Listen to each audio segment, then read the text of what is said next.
Ada dalam bait syair yang 352 ni, ada disebut jalan dan tanah tinggi tidak dianggap sebagai penghalang bagi sahnya solat berjemaah.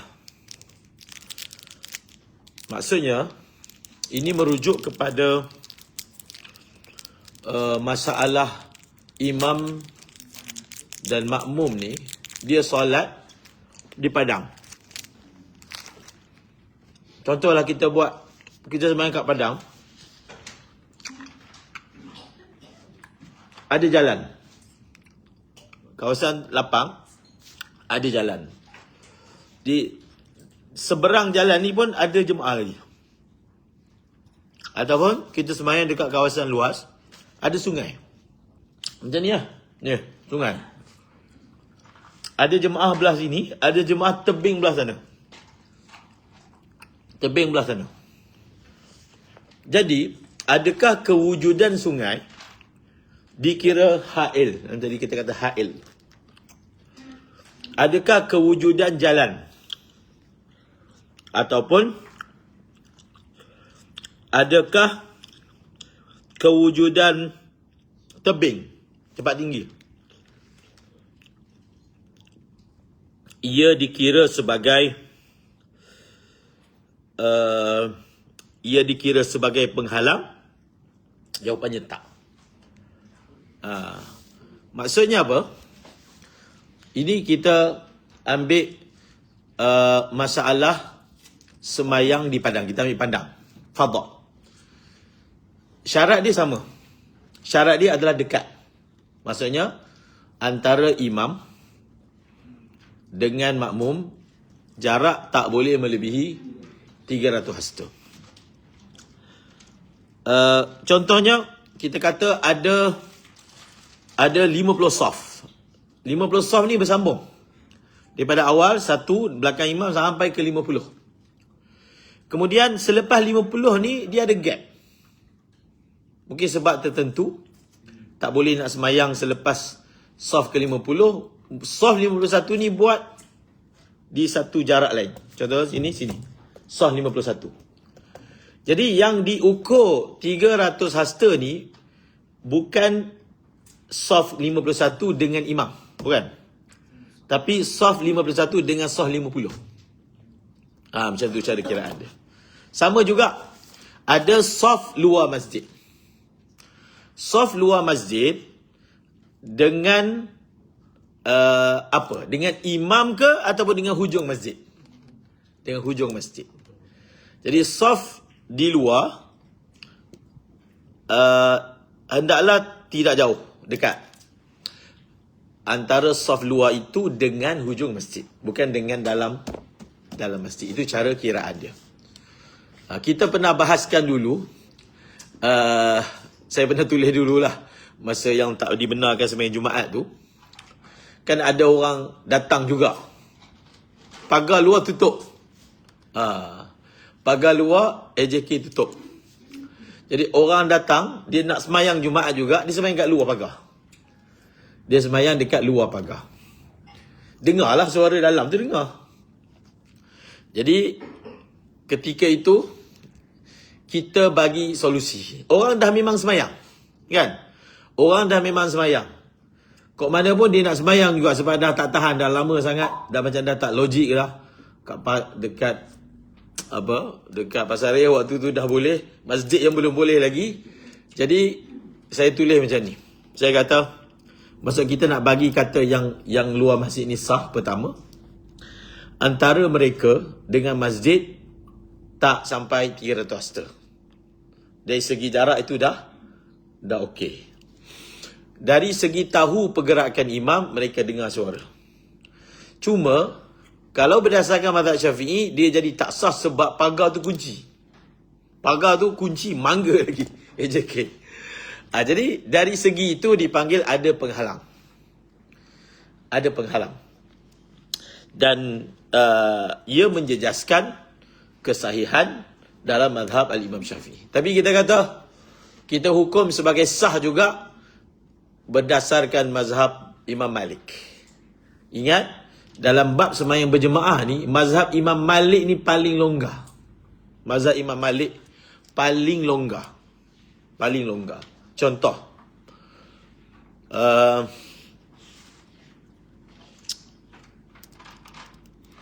Apa saya nak bagi contoh tadi? Mazhab Imam Malik ni,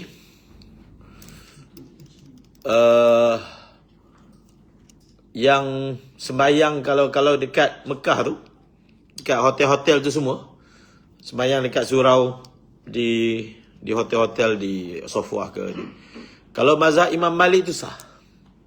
Kerana dalam mazhab Imam Malik memadai mengetahui pergerakan imam. Bas. Mengetahui je pergerakan imam, tak kisahlah kita boleh sampai kepada imam ke, tak boleh sampai kepada imam ke, maka sembahyang dihukum sah. Sehingga ada satu orang ulama Maliki, Al-Sayyid Abdul Aziz ke Ahmad, Sidi Ahmad bin Sidi Al-Ghumari, Sidi Ahmad, Sidi Ahmad Sidi Ghumari, tapi ni ijtihad dia lah. Dia kata, dia tulis sebuah kitab, Sihhatus Salah Khalfal Midya'. Semayang hanya berpandukan radio je. Dia duduk kat rumah dia. Semayang tu mungkin dekat masjid negeri. Dia semayang depan radio, depan TV lah kalau sekarang. Dulu tu radio. Dan siaran tu secara langsung. Dan dia niat beriktidak dengan suara radio ataupun suara imam, gambar imam daripada TV. Jadi Sidi Ahmad bin Siddiq, Sidi Ahmad bin Siddiq Al-Ghumari, dia tulis kitab khas, dia nak bagi tahu hukumnya sah. Sebab memang mazhab Maliki dia paling ringan. Biasanya mazhab Maliki ni kita jadikan solusi dalam situasi-situasi genting lah. Contoh, dalam mazhab Syafi'i, dan itu juga salah satu daripada syarat sah sembahyang berjemaah adalah makmum tak boleh duduk depan imam. Okey? Kiraannya adalah tumit. Tak boleh tumit makmum depan tumit imam. Kalau kita semak dalam Minhaj misalnya, masalah ini dalam mazhab Syafi'i sebenarnya ada dua qaul. Satu qaul qadim, satu lagi qaul jadid. Qaul qadim Imam Syafi'i, sah semayang makmum depan imam. Qaul qadim Imam Syafi'i, sah semayang makmum depan imam. Ataupun dengan erti kata yang lain, tidak ada syarat hendaklah makmum di belakang imam. Dan kalau kita perhatikan qaul qadim Imam Syafi'i ni bertepatan dengan mazhab apa? Bertepatan dengan mazhab Maliki misalnya. Ataupun mazhab Hanafi. Hanafi saya tak pasti, tapi Maliki itu memang pasti. Kalau siapa biasa tengok dekat Masjid Nabawi, dia akan nampak orang semayang depan imam yang luar masjid tu. Walaupun mereka dah letak tu tanda peringatan, mana jangan melebihi kawasan yang luar masjid tu, sayap kanan, biasa sayap kanan lah. Tapi waktu limpahan manusia ni, biasanya orang Pakistan lah, orang Indo-Pak ni, dia akan semayang bersaf-saf depan imam luar masjid. Jadi semayang mereka ni, kalau hukum mazhab Syafi'i, pendapat yang muktamad memang tak sah lah. Tapi sebenarnya sembahyang mereka ni tidaklah tidak sah tanpa khilaf. Maksudnya ada ulama mazhab yang kata sah walaupun depan imam, iaitu mazhab yang saya sebut tadi lah, mazhab Imam Malik. Sebab tu mungkinlah kerajaan Saudi dia biar je. Kalau ikutnya, kalau benda tu memang tak sah secara tanpa khilaf, memang dah kena hambat tu dengan askar-askar tu. Tetapi dia biar je, kan? Semayang yang depan imam ni dia biar saja. Maka itu sekadar pengetahuan. Jadi bila semayang dekat padang ni, adakah sungai? Dekat padang tu dia ada sungai. Kita semayang sini dan seberang sungai pun ada jemaah yang attach. Adakah kewujudan sungai dikira hail? Tidak.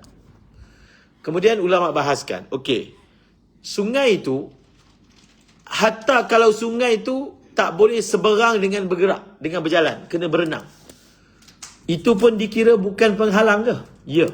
Dia punya rayah dia punya kemuncak dia, sehingga ulama kata hatta, walaupun sungai itu dalam sehingga tak boleh melintasinya melainkan dengan jalan berenang, tetap sungai tidak dikira hail. Okey? Tak ada syarat kena ada jambatan. Tak ada syarat. Kita nak buat saw melimpah, perlu ke kita buat jambatan ni untuk jadi sambungan? Tak perlu. Kerana sungai tidak dikira sebagai hail. Ataupun jalan. Kita semayang, ada jalan tu jalan ni ada dua jenis. Satu jalan tak pakai, satu lagi jalan yang pakai, matruk. Yang dimaksudkan jalan ni jalan yang memang tengah semayang tu kereta duduk jalan. Adakah jalan yang matruk ni yang dipakai tu menyelangi antara dua saf dikira sebagai hail? Tidak dikira sebagai hail. Kemudian dalam kitab dia bagi contoh lagi tebing. Kita semayang, kemudian ada macam tebing yang begini, kemudian sini kat tebing ni tak ada orang semayang lah. Sebab dia mencerun nak semayang ni, terjatuh ke. Perlu ke kita susun saf ni dekat cerun-cerun ni pun kena ada orang semayang walaupun semayang menungging kan? Maksudnya semayang di cerun. Tak perlu. Sekadar nak sah, perkara itu tak perlu. Kerana tilak dalam matan Zubat ni dia guna perkataan tilak. Dia tidak dikira sebagai hail. Jadi kita ada pengalaman masa kita buat istimak di Maibs masa tu. Ada istimak. Jadi ialah kawasan Maib tu dia macam-macam. Ada bangunan, ada luar bangunan.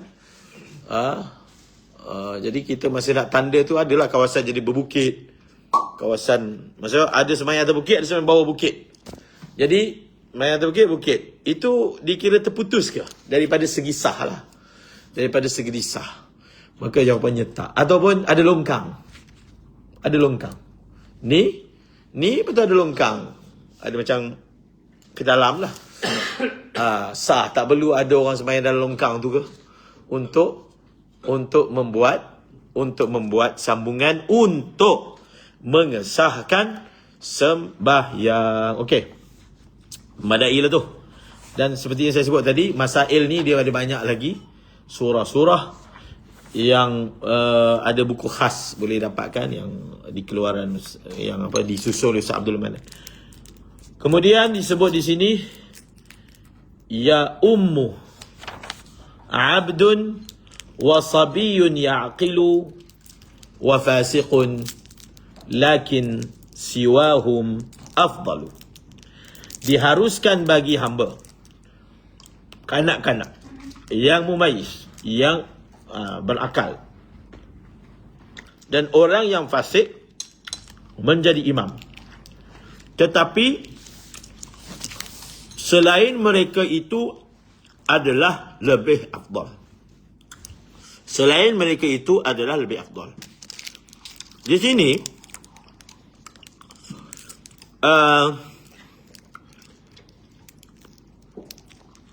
musannif dia bawa 3 jenis orang yang ada khilaf. Dia boleh jadi imam ke tak jadi imam? Pertama, budak yang belum baligh.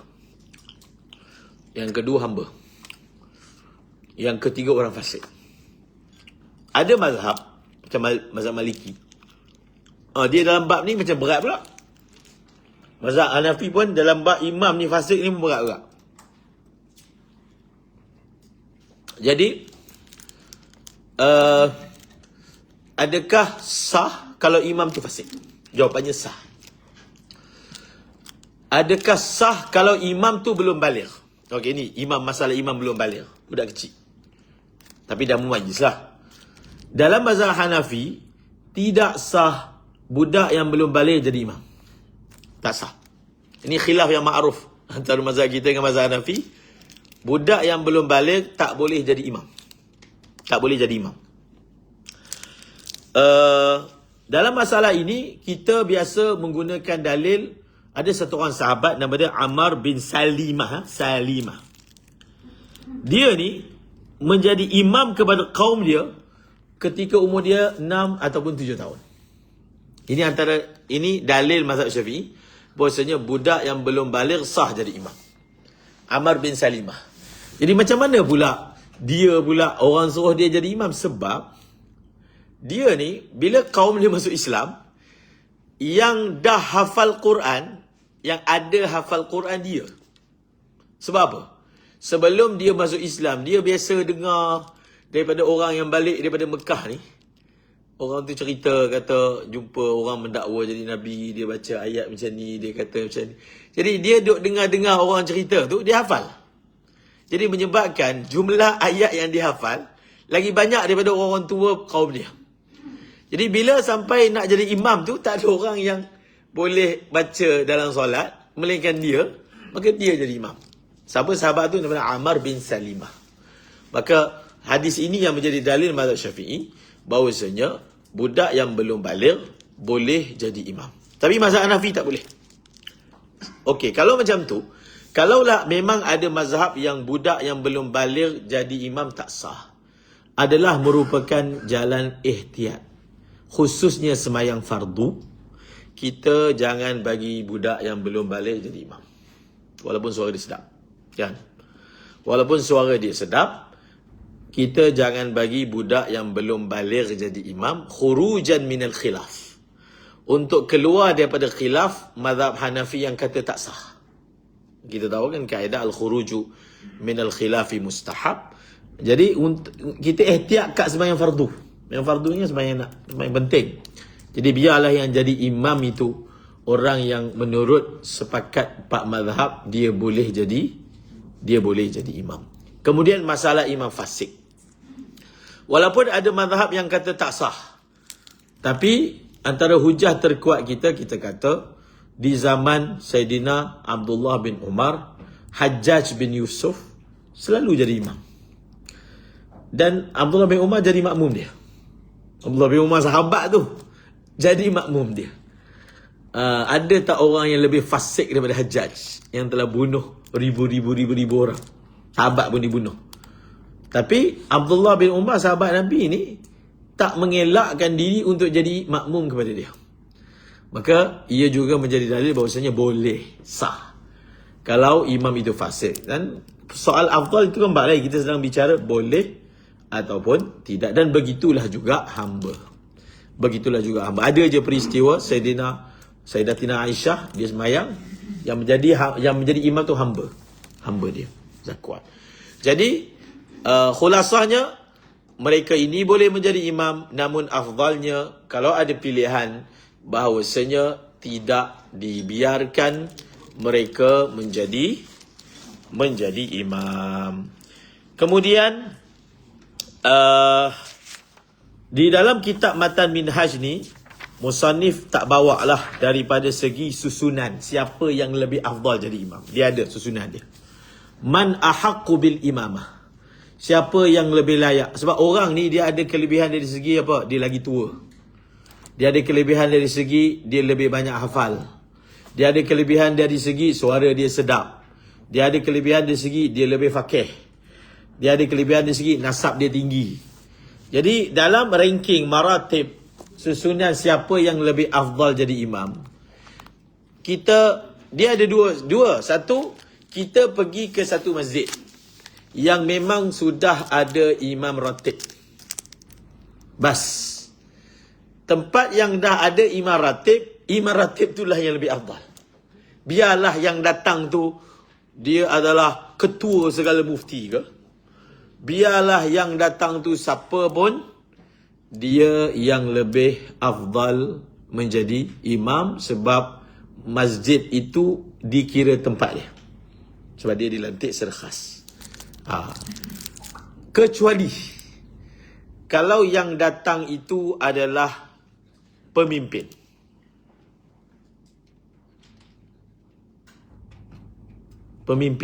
Contohnya datang tu premier.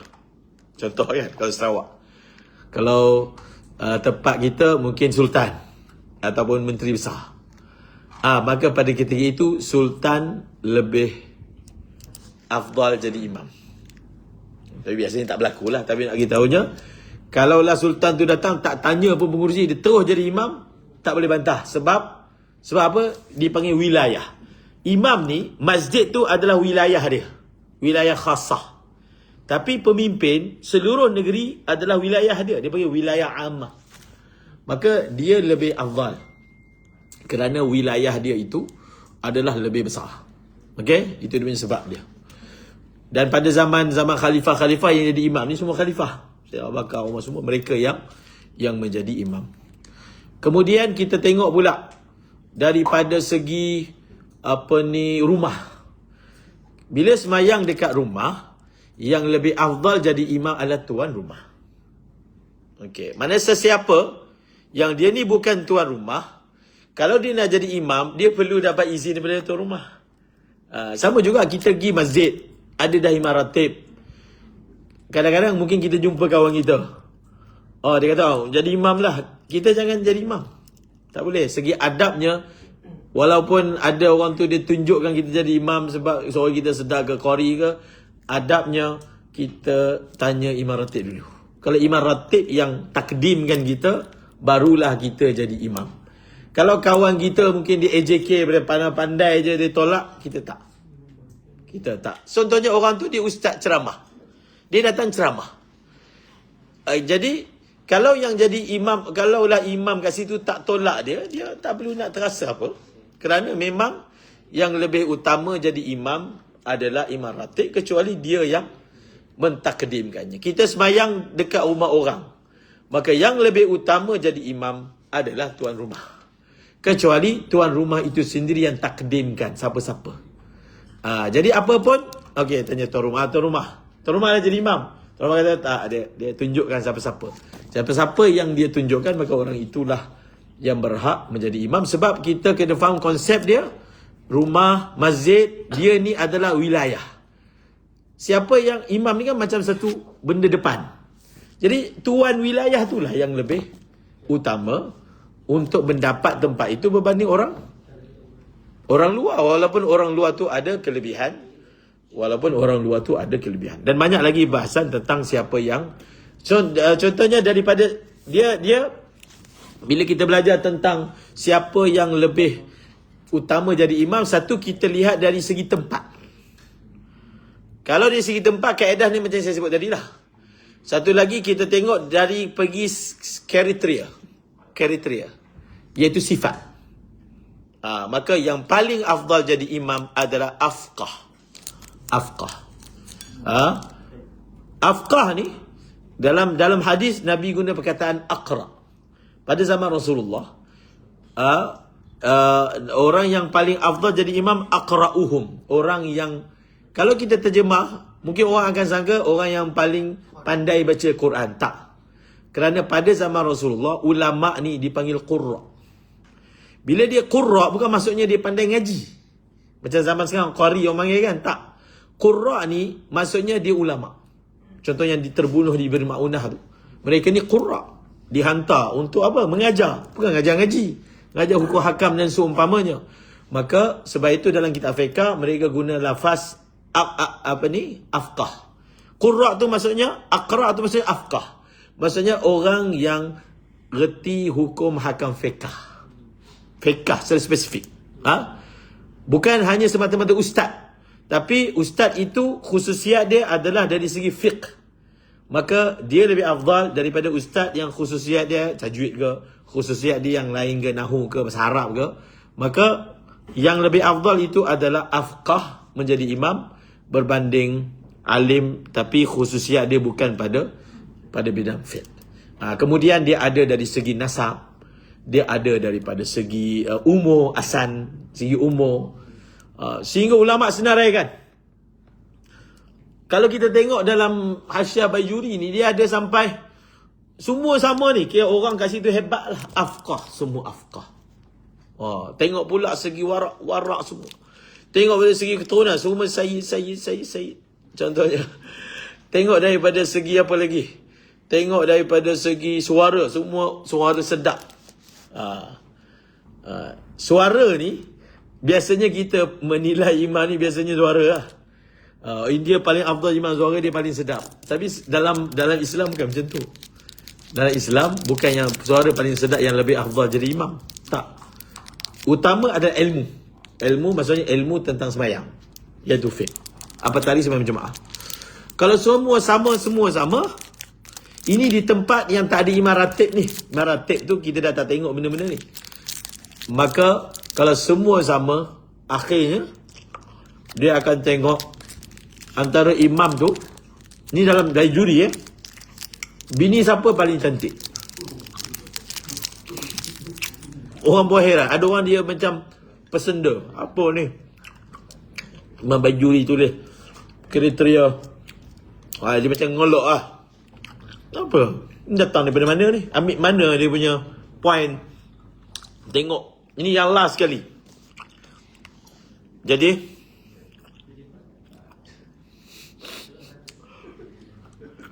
ulama bagi sebut, dia kata imam kenapa tengok dari segi tu?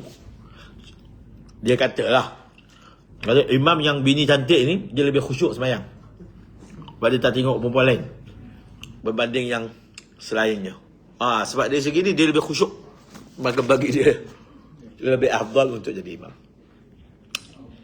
Nak bagi tahunya point dia adalah menjadi imam ni dia bukan benda yang sebarangan lah. Point dia macam tu lah.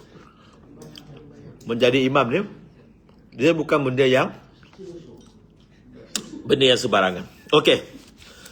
Lam ra'atun bidhakarin walal mukhil bil harfi min fatihatin bil muktamil.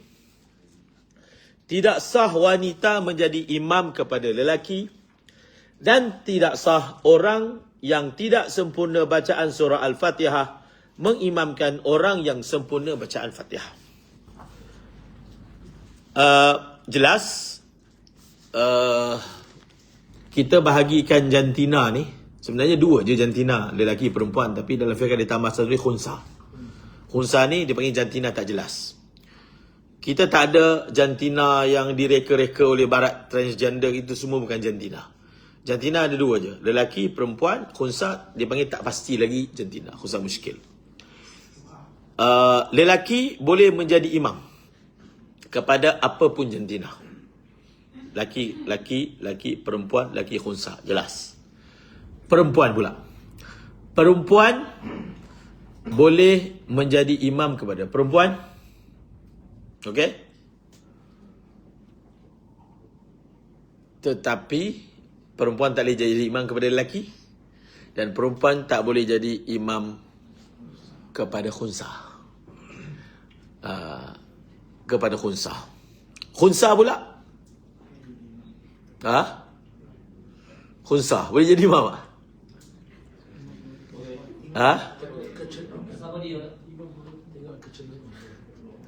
Bila dalam kitab fiqh sebut khunsa, maksudnya muskil. Dia memang macam tu kaedah dia. Bila dalam kitab fiqh sebut khunsa, maksudnya muskil. Maksudnya yang tak tahu.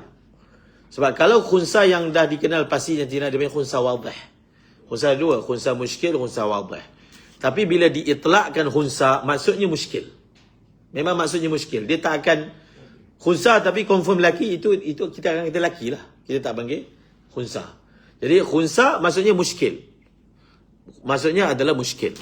Jadi kalau khunsa dia jadi imam kepada perempuan, sah. Kalau dia sebenarnya laki memang boleh jadi imam kepada perempuan. Kalau sebenarnya dia perempuan memanglah jadi imam perempuan lah, boleh. Tapi kalau makmum khunsa itu lelaki, tak boleh. Makmum khunsa itu khunsa pun tak boleh. Okey? Makmum khunsa tak boleh, makmum khunsa lelaki tak boleh. Yang boleh kalau makmum dia perempuan sahaja. Faham kan? Kenapa tak boleh makmum dia tu khunsa? Sebab mungkin dia lelaki, makmum dia tu lelaki, tapi mungkin juga dia perempuan, makmum dia lelaki, mungkin, semua mungkin. So bila mungkin ni tak pasti, maka tak boleh. Okey? Dan juga mukhil bil harfi min Fatihah bil muktamil. Apa diterjemah tadi? Yang tidak sah, orang yang tidak sempurna bacaan surah Fatihah mengimamkan orang yang sempurna. Dalam kitab dia biasa guna perkataan ummi qari. Orang yang tak boleh baca Fatihah dengan baik, dalam kitab fiqh gelaran dia ummi. Orang yang boleh baca Fatihah dengan baik, gelarannya qari. Ini istilah fiqh, bukan lughah. Sebab dalam istilah lughah, ummi merujuk orang yang tak boleh membaca dan tak boleh menulis. Tapi dalam fiqh, ummi bukan maksud tu. Ummi ni, dia punya definisi dia, orang yang tidak boleh mengeluarkan mana-mana huruf Fatihah daripada makhrajnya. Dia tak boleh, ataupun dalam bahasa yang lain, an yukhilla biharfin min hurufil Fatihah, ataupun alla yukhrija harfa min hurufil Fatihah min makhrajihi. Dia tak boleh keluarkan huruf Fatihah tu, yang ada 100 lebih tu, dia tak boleh sebut dengan makhraj yang betul. Maka orang ni dipanggil ummi, walaupun dia mufti. Contohnya dia ni mufti, tapi dia tak sebut roh. Dia tak sebut roh, kan? Benda tu fizikal, lidah dia fizikal, bukan dia tak belajar, tak boleh. Maka dalam mazhab Syafi'i lah, dia tak boleh menjadi imam. Tak boleh jadi imam. Okey? Jadi dia sebab apa benda ni jadi penting? Sebab mazhab Syafi'i membaca surah Fatihah ni adalah rukun. Dan imam ni pula, dia ada peranan menanggung Fatihah imam. Apa dia? Contohnya menanggung Fatihah makmum yang masbuk. Jadi kalaulah imam itu sendiri Fatihah dia tak beres, macam mana dia nak tanggung Fatihah orang lain? Itu alasan dia lah. Maka qaul jadid Imam Syafi'i, bahawasanya ummi tak boleh jadi imam melainkan dengan ummi juga. Yang tak boleh dia kata apa? Ummi menjadi imam kepada orang yang sempurna bacaan Fatihahnya. Kita guna istilah tu lah, qari. Tapi kalau makmum dia sama macam dia, dia ummi, yang ni pun ummi. Dia orang yang tak boleh sebut mana-mana huruf dengan betul, dia panggil al-thal dalam bahasa Arab. Apa-apa huruf lah dia tak boleh sebut, dalam bahasa Arab dia panggil al-thal. Jadi, tapi dengan syarat apa? Dengan syarat dia punya jenis lahan tu sama. Maksudnya kalau imam tu jenis tak boleh sebut ra, makmum itu pun jenis tak boleh sebut ra, maka barulah mereka boleh menjadi imam dan makmum. Tapi kalau jenis hurufnya berbeza, yang ni tak boleh sebut ra, yang ni tak boleh sebut qaf misalnya, kan, maka sama juga tak boleh menjadi makmum. Sembayang imam tu sah kalau memang imam tu tak disebut, bukan sebab dia taksir dalam mempelajari Fatihah. Tapi sembahyang makmum yang tak sah. Itu yang dimaksudkan tak boleh jadi imam tu, maksudnya kita tak boleh berimamkan dia. Kita tak boleh berimamkan dia. Cala. Seterusnya. Ya.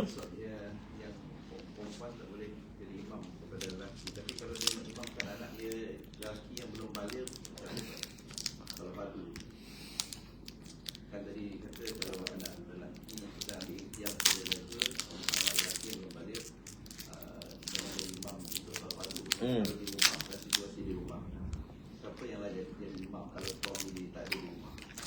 Tetap anak yang belum balik betul ataupun mak dia? Dan macam mana kedudukan soft?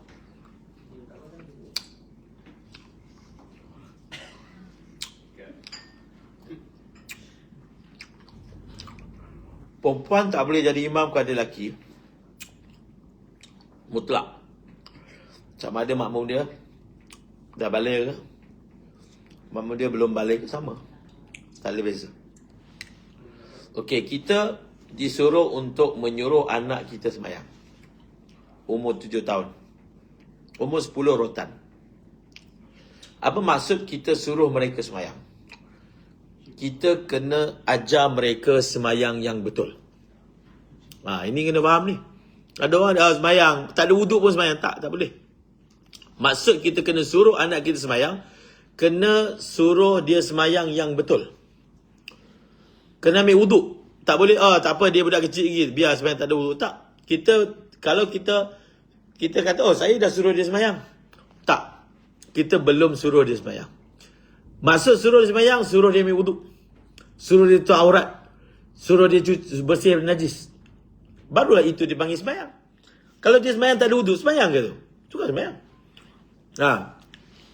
Jadi termasuklah juga, kita kena suruh dia semayang yang sah. Dia lelaki, imam ni perempuan. Sah tak? Tak sah. Jadi maknanya dia semayang yang tak sah. Okey? Dia semayang yang tidak sah. Sedangkan muru auladakum bis salat maksudnya semayang sah. Jadi tak boleh. Lebih baik semayang asing-asing. Lebih baik semayang asing-asing. Tapi kalau budak tu semayang pun tak erti, dia tak semayang lah. Tak berbangkit lah dia jadi makmum kepada mak dia. Dia memang Fatihah pun tak erti. Tak ajar awal. Dah lewat pun nak ajar. Itu tak, dia macam berlakon je lah. Tapi kalau memang budak tu reti semayang, maka dia tak boleh jadi, maksudnya mak dia tak boleh jadi imam kepada dia. Lebih baik dia yang jadi imam kepada mak dia. Sebab kita kata khuruj minal khilaf. Tapi kalau buat yang belakang tu tak sah terus. Kan tak ada mazhab yang kata sah.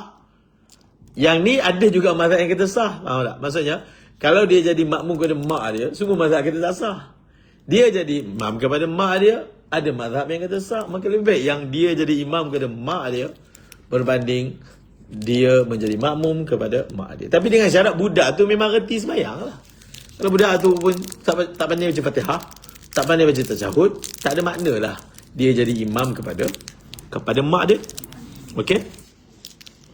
Kemudian wa in ta'akhkhara anhu aw taqaddama bi ruknayil fi'laini summa 'alima, masih sah mengikut imam bagi makmum yang tertinggal atau terkehadapan daripada imam sebanyak 2 rukun, kemudian dia mengetahui keadaan itu. Dimaafkan jika dia jahil ataupun terlupa. Allahu Akbar.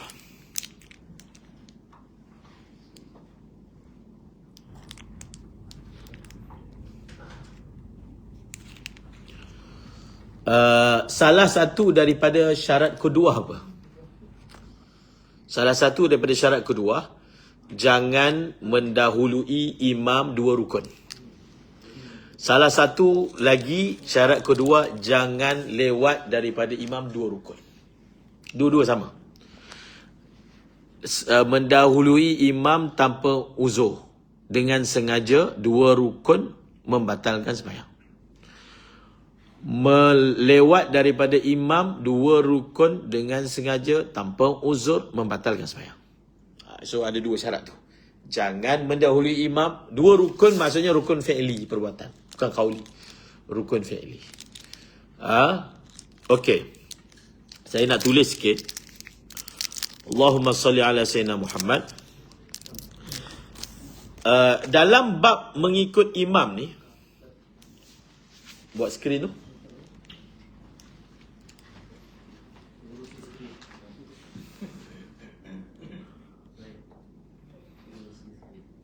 Dalam bab mengikut imam,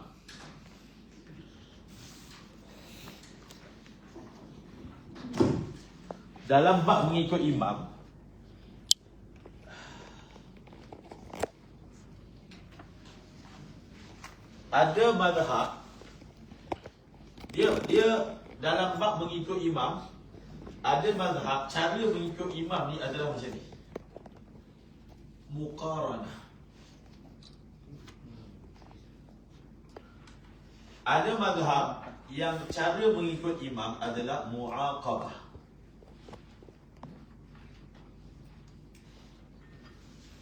Apa maksudnya? Muqaranah ni serentak. serentak. Ikut imam tu follow serentak. Mazhab apa? Mazhab Hanafi. Bisa tengok tu orang Hanafi sembahyang. Kalau dia sembahyang sebelah kita, dia macam nak kejar kita. Sama je. Kita turun, dia turun. Memang macam tu mazhab Hanafi. Cara sembahyang makmum macam tu. Tapi mazhab Syafi'i mengikut imam ni mu'aqabah. Fa ta'qib. Maksudnya apa? Kita hanya rukuk lepas imam dah rukuk. Itu maksud mu'aqabah. Selepas. Kita akan ikut imam selepas dia dah buat. Contohnya dia dah sujud, baru kita sujud.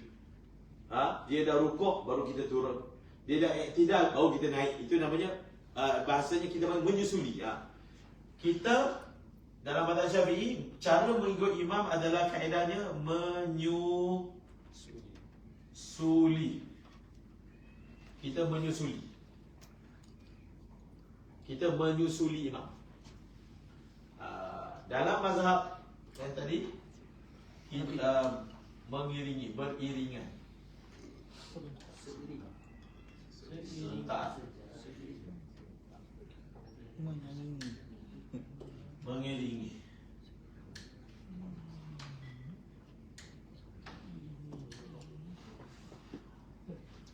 Mengiringi. Jadi apa maksud dia? Kalau kita perincikan ini, apa maksud dia? Maksud dia, tidaklah makmum itu turun melainkan setelah imam dah sempurna turun. Imam dah pacak kepala rukuk baru turun. Sebenarnya macam tu kata Syafi'i. Imam dah pacak kepala rukuk baru kita turun. Kita tidak turun sebelum imam dah sempurna rukun. Dan kita tidak terlewat sebelum imam bangun. Maknanya jangan awal sehingga serentak ataupun mendahului. Jangan pula lewat sekira-kira imam dah selesai baru nak turun. Itu tak boleh. So itu maksud muaqabah. Okey, faham kan? Maksudnya kita rukuk, imam dah rukuk, barulah kita turun. Allahu Akbar. Janganlah imam dah rukuk, imam nak bangkit baru kita Allahu Akbar. Itu salah. Itu salah. Tak betul. Kecuali ulama kata, kalaulah kita ni tahu, ini asal, normal.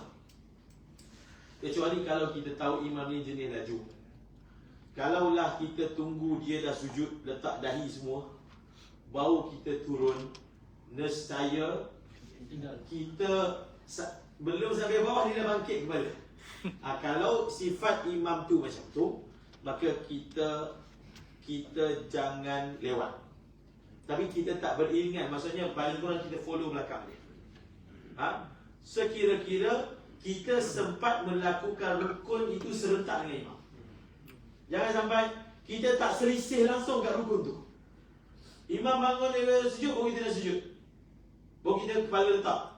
Imam dah panggung kepala daripada rukuk, baru kita nak bangun. Jangan sampai macam tu. Kadang-kadang mungkin faktor imam yang cepat ataupun faktor makmum yang lambat. Sakit pinggang, sakit lutut ke apa.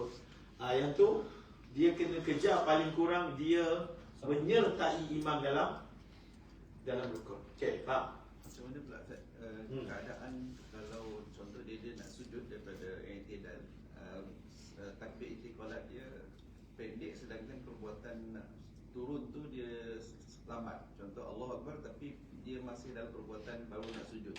Adakah dia ambil kira perbuatan dia dah sujud tu baru ikut ataupun takbir? Tak, bukan takbir. Dia punya, kalau kita nampak dia memang tubuh dia lah yang maksudnya. Tapi kalau yang belakang-belakang tak nampak, kalau kita tak tahu, kita berpandukan suara saja.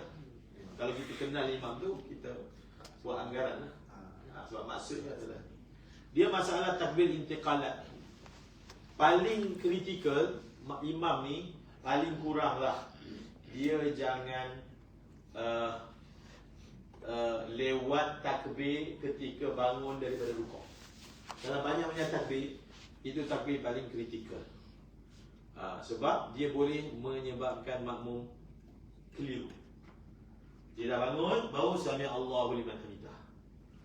Jadi makmum yang tak nampak tu lah masalah makmum masbuk tu. Bila makmum masbuk kita dah belajar tadi, dia mesti yakin dapat rukuk bersama imam. So kalau makmum tu dia rukuk, beberapa lama baru dia dengar suara imam, mestilah dia yakin dia dapat rukuk. Sedangkan sebenarnya imam tu jenis dah tegak baru sami Allahu liman hamidah. Jadi imam dia kena betul-betul jaga yang kat sini, part ni. Dia jangan, sebab ada setengah ulama dia guna berkenaan khianat. Beratlah nak beritahunya, kamu tanggungjawab kat depan, kan kamu pimpin. Janganlah sampai menyebabkan ada makmum di semayang tak sempurna pula. Itu tanggungjawab sebagai imam. Kemudian kita tahu takbir intiqalat dalam mazhab Syafi'i sendiri, dia ada dua qaul. Tak silap saya qadim jadi. Takbir intiqalat ni, adakah kita baca dengan pendek atau baca dengan panjang? Kalau baca dengan pendek, dalam bahasa Arabnya dipanggil qasar. Kalau baca dengan panjang, kita panggil mat. Ada dua qaul, dulu ada. Pendapat yang muktamadnya ni lah, baca dengan panjang. Kalau kita biasa sembahyang, tengok kat Masjid Nabawi, mereka ni pendek. Pendek. Allahu Akbar, Allahu Akbar. Kerana dalam mazhab Hambali, takbir intiqalat tu baca pendek. Ya, dia baca pendek. Okey? Ini tentang sunnah hai'ah lah. Ini sunnah hai'ah. Dan kalau kita nak panjangkan takbir intiqalat ni, paling panjang hanyalah 7 alif. Takbir 7 alif 14 harakat. 7 alif tu maksudnya 14 harakat. Kalau dia punya panjang tu dah sampai 14, dia berhenti. Dia jangan lajak lagi. Dia tak boleh lebih daripada 14 harakat. Contoh jenis pinggang sikit, lambat-lambat, dia ejak lah. Kan? Kadang ada orang dia tak boleh, bangun tu tak boleh takbir. Sebab pernafasan kan. Dia tengah tu baru boleh keluar suara. Benda ni sunat dia ejak lah. Tapi jangan melebihi border. Tu je. Jangan melebihi border. Okey. Kita kembali kepada asal. Dalam masalah ni, tadi kan kita kata kalau mendahului imam 2 rukun batal. Lewat daripada imam 2 rukun batal. Kita nak tulis kat sini, kita guna bahasa Arab lah. Mendahului imam ni, mendahului imam, kita guna perkataan taqaddum. Taqaddum. Taqaddum. Mendahului imam. Mendahului imam ni kita boleh bahagikan kepada mendahului imam setengah rukun. Setengah rukun. Mendahului imam satu rukun.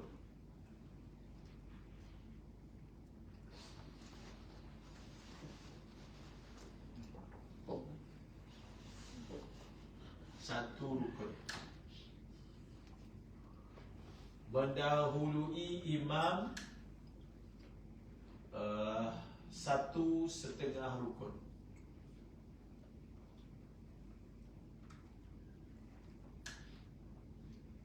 Mendahului imam 2 rukun.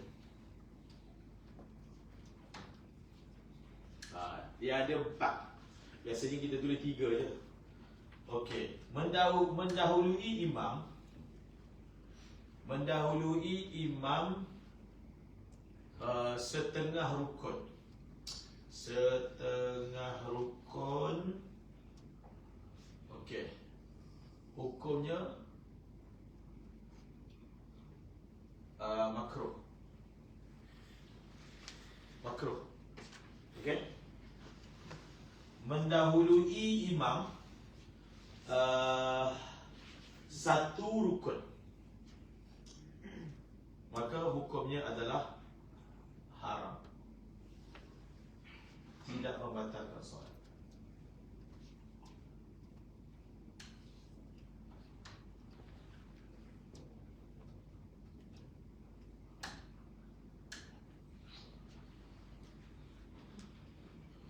Ini sama juga lah. Sama. Mendahului imam dua rukun. Tak pakai warna apa? Batal sebenarnya. Warna apa yang garang sikit? Hijau.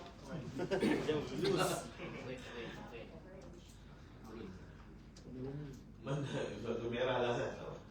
Mendahului imam dua rukun haram membatalkan solat.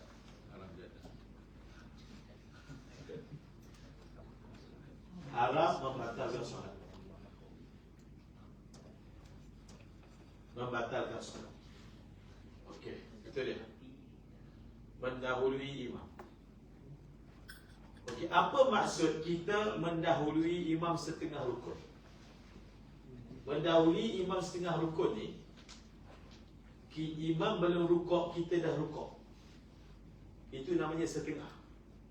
Belum satu. Satu ni bila imam masih berdiri, kita dah bangun daripada rukuk. Itu baru panggil satu. Faham? Imam tengah berdiri, kita rukuk, itu setengah. Bukan satu. Satu adalah imam masih berdiri, bangun pun dah buat. Itu namanya satu. Okey? Mendahului imam satu setengah rukun, tadilah dia dah i'tidal. Itu belum kira dua. Dia meninggalkan paras i'tidal ke bawah, maka barulah dia dikira mendahului imam dua rukun. Kalau dia buat, memang sengaja sembahyang petang. Kan ada hadis Nabi bagi amaran orang yang berdahului imam, Allah tukar kepala dia jadi Rasul Khimah. Okey? Sekarang ni kita nak pergi pula melewat daripada imam, ta'akhur. Lewat daripada imam ni, dia boleh buku surat next kan? Tapi ayah sebab nak pakai ni, saya pakai ni.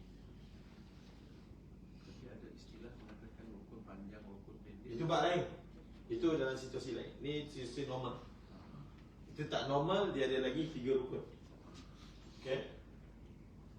Ini yang tak ada uzur. Ini tak ada uzur. Ta'akhur, lewat daripada imam. Ini semua tanpa uzur lah. Kita cerita yang tanpa uzur. Kita tahu kan bila ada uzur ni dia cerita lain. Okey. Orang yang lewat daripada imam, lewat daripada imam, contohnya imam dah rukuk, kita masih berdiri, itu namanya setengah. Itu namanya setengah rukun. Lewat daripada imam setengah rukun harus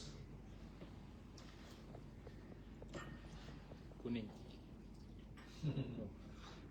harus lawas. Lewat daripada imam satu rukun, rukunnya makruh. Yang lewat ni lagi ringan daripada awal, rukunnya makruh. Dia pun sama. Lewat daripada imam dua rukun haram dan membatalkan solat. Okey? Haram membatalkan solat. Begitu. Okey, maka dia kembali kepada syarat tu. Kalau pendek kan, alla yataqaddama 'ala al-imami bi ruknaini wala yata'akhkhara min al-imami bi ruknaini. Jangan lewat dua rukun, jangan awal dua rukun. Jangan lewat dua rukun, jangan awal dua rukun. Kan hujung ni semua sama. Kalau dua je, haram dan membatalkan solat. Ustaz, yang satu setengah rukun macam mana surah dia?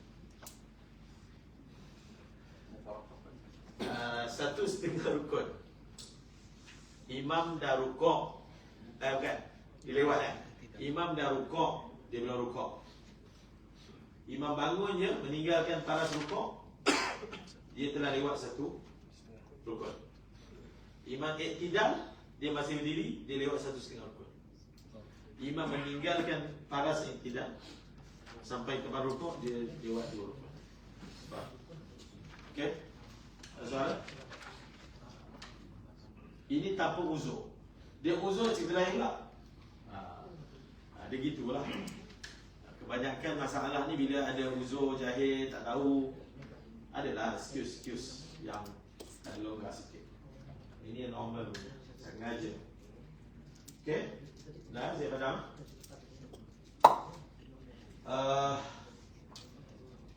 Batas solat tu merujuk kepada dia perlu stop solat dia ataupun dia Batal. Kelas. ulang baru lah. Kena ulang baru.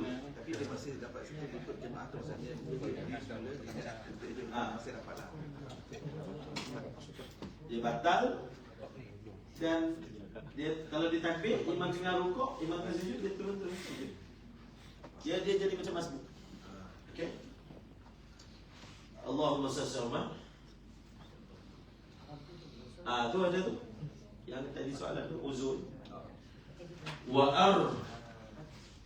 arba'in tammat min at-tiwali lil-'udhri wal aqwalu kal af'ali.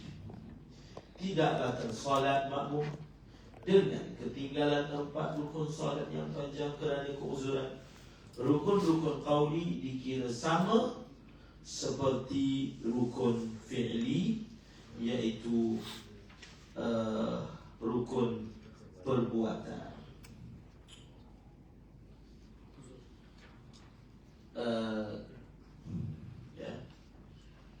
Sekiranya makmum lewat daripada imam 4 rukun, 4 rukun panjang. Lewat 4 rukun panjang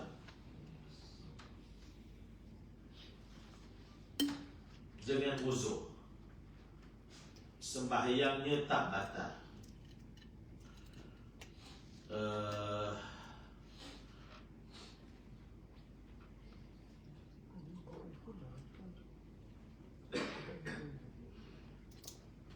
Dia tulis 4, biasa kita tulis 3. Okey, sekejap. Masalah ni antara masalah yang kalau dalam bab sembahyang jemaah ni masalah penting lah. Kita nak kira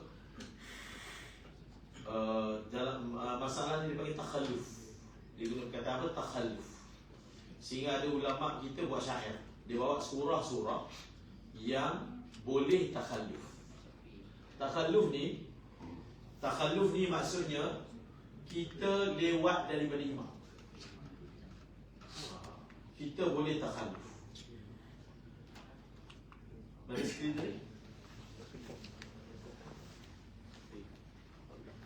Ataupun buka tu tapi dia tak ada tulis dekat kertas tu, dekat PDF tadi. Boleh tulis? Boleh kan? Boleh. Cuba. Boleh cuba. Benda boleh cuba. Angkat kau.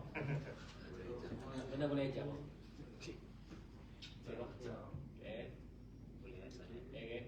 Tak ada. Edit. Screenshot. Edit. Boleh.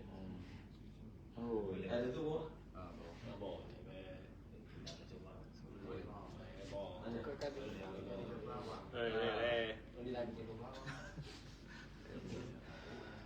Itu saja. Tarik ke atas.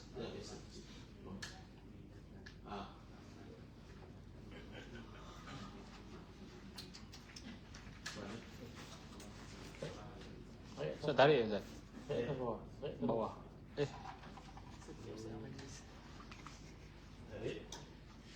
Boleh. Mana? Ni.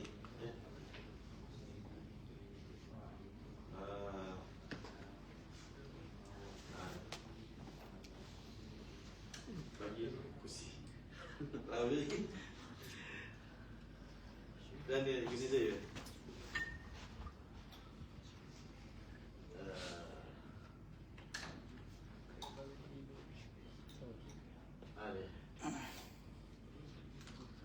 wa arba'in tammat min at-tiwali lil 'udhri wal aqwalu kal af'al. Tak batal solat makmum dengan ketinggalan 4 rukun solat yang panjang kerana keuzuran. Rukun-rukun qauli berbentuk perkataan dikira sama seperti rukun perbuatan. Kasyakkihi wal but'i fi ummil qur'ani wa zahmin wad'i jabhatin wa nisyani.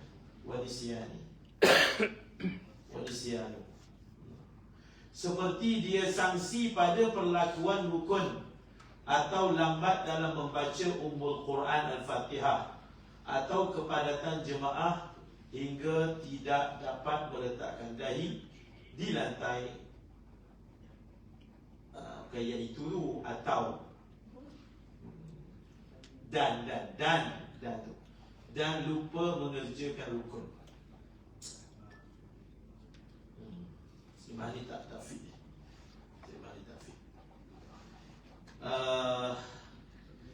Lewat daripada imam, ada keadaan kita lewat lebih 2 rukun, tapi sembahyang kita tak batal. Okey, sembahyang kita tak batal. Maka masalah ini dipanggil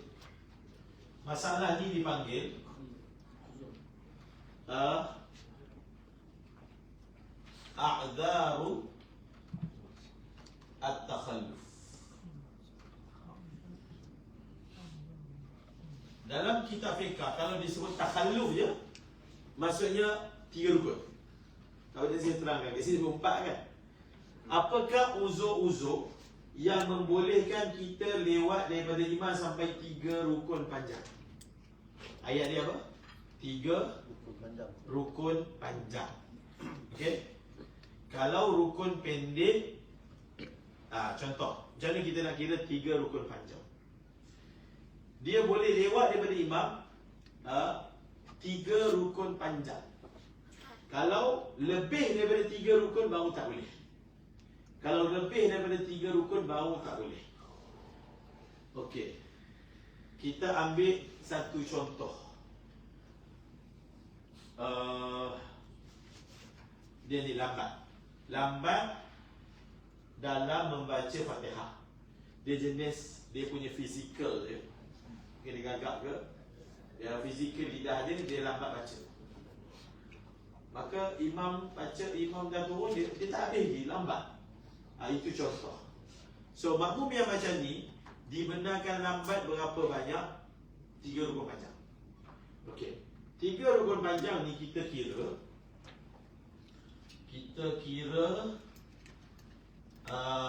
apa? 1 rukun panjang pertama. Okey, imam dah rukuk, dia belum rukuk. Imam dah bangun daripada rukuk, dia belum rukuk, dia telah lambat 1. Rukuk adalah rukun panjang. 1 rukuk. Lepas rukuk apa? Iktidal. Imam dah iktidal, dia belum turun rukuk. Imam dah turun daripada iktidal, dia belum rukuk. Sebenarnya iktidal kita tak kira, sebab dia rukun pendek. Dalam mazhab Syafi'i ada 2 sahaja rukun pendek, iktidal dan duduk di antara sujud. So iktidal tak kira, dimaafkan. Okey, dia sujud, imam sujud. Imam sujud pertama, dia masih berdiri. Imam bangun daripada sujud pertama, dia masih berdiri. Dia telah lambat 2 rukun. Okey, sembahyang dia batal tak? Tak batal lagi, sebab baru 2. Baru 2. Imam duduk di antara sujud, dia masih berdiri. Imam dah meninggalkan duduk di antara sujud dan sujud kedua, dia masih berdiri. Dia telah lambat. Kira tak duduk di antara sujud? Tak kira. Maksudnya dia masih 2 lagi, lambat. Belum 3. Imam sujud, dia masih berdiri. Sujud tak kira lagi, sebab belum bangun daripada sujud. Sujud kedua, imam bangun daripada sujud, dia telah lambat 3 rukun panjang. Sembahyang dia batal tak? Belum batal. Sebab dia baru lambat 3. Dia tak dibenarkan lambat lebih daripada 3. Faham? Biasa tu. Dia dibenarkan lambat 3 rukun. Panjang. Dan sekarang ni baru 3, belum lebih 3. Okey? Apa seterusnya? Qiyam. Qiyam. Seterusnya adalah imam berdiri. Imam berdiri. Berdiri ni rukun. Rukun qawli, rukun fi'li. Imam berdiri. Qiyam. Tak batal lagi. Sebab belum 4. Belum 4. Imam turun je. Rukuk. Itu dah 4. Kalau dia masih tak habis di Fatihah. Contohlah dia nak buat apa? Contohnya dia tak habis ni, dia nak buat apa? Dia tahu ni kalau dia lagi ni memang lebih. Dia ada 2 je pilihan. Faham? Dia ada 2 pilihan.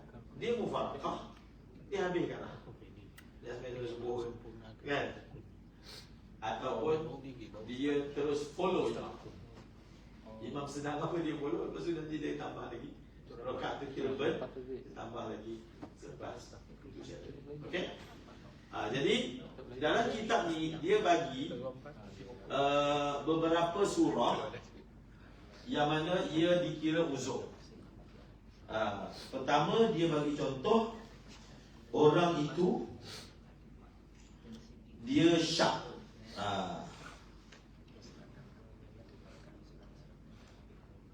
Dia syak. Dia syak macam mana? Dalam terjemahan ni dia terjemah lain tu.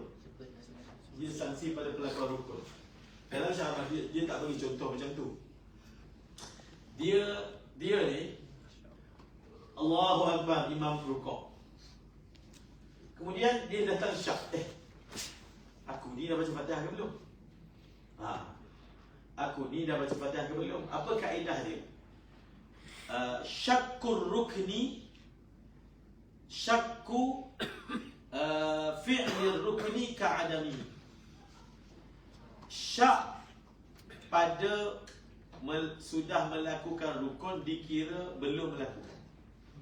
Kalau waktu dia syak, saya dah buat ke belum, kira belum. Okey? Kalau dia syak, dah buat ke belum, kira belum. Jadi imam dah rukuk, tiba datang syak. Apa yang dia kena buat? Dia kena baca lah Fatihah. Okey? Dia kena baca lah Fatihah. Jadi bila imam rukuk baru dia nak mula baca Fatihah, ada kemungkinan lah dia akan terlambat tu. Kan? Betul tak? Adalah kemungkinan. Jadi adakah kita kata tak apalah, rukuk lah juga? Tak boleh. Sebab Fatihah rukun. Fatihah rukun. Rukun mana boleh tinggal. Maka dia wajib membaca Fatihah. Dan dia dibenarkan untuk lewat macam ni. Okey? Macam ni. Dia wajib lah, bukan pilihan. Fatihah kan rukun. Benda ni dia akan jadi masalah bila kita semayang dengan orang mazhab Hanafi. Sebab dia orang ni Fatihah tak wajib. Dan mazhab Hanafi ni dalam bab mengikut imam ni memang sangat sensitif. Dia tak boleh ni. Kan dia punya semayang beriringan. Tiba-tiba kita imam dah tidak berdiri lagi. Oh, benda tu memang pantang larang lah dalam mazhab Hanafi. So kalau kita semayang kat negara-negara macam tu, memang lepas tu kita kena ceramah. Tak apa pun saja. Dekat Saudi pun biasa, kita pun biasa kena buat. Kita faham lah dia cakap atas mazhab kan? So sebab kita lewat itu kerana nak jaga rukun. Yang mana mazhab kamu Fatihah tu tak wajib. Jadi tak adalah isu nak perlu lambat kan, sebab tak perlu baca pun. Tapi kita perlu baca, dia rukun. Maka mendahulukan rukun lebih utama daripada mendahulukan iktidak. Ikut imam tu iktidak. Rukun tu rukun, mana lagi utama? Bila bertembung, mendahulukan rukun. Okey, yang kedua dia bagi contoh makmum tu dia baca lambat. Physically. Daripada segi physically, makmum itu dia baca lambat. Okey, jelas. Contoh yang lain, kepadatan jemaah hingga tidak dapat meletakkan dahi di lantai.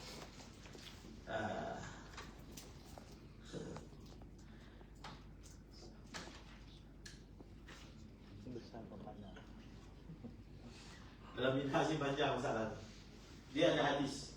Nabi kata, siapa yang dia nak sujud tapi dia tak boleh nak sujud kerana tak ada ruang ke depan, sembahyang ramai, maka kalaulah dia mendapati ada orang depan dia, dia sujudlah atas orang tu. Maksudnya dia letaklah dahi atas orang. Itu memang ada hadis Nabi. So ketika memahami hadis ni, ulama berbeza pandangan. Apa maksud Nabi?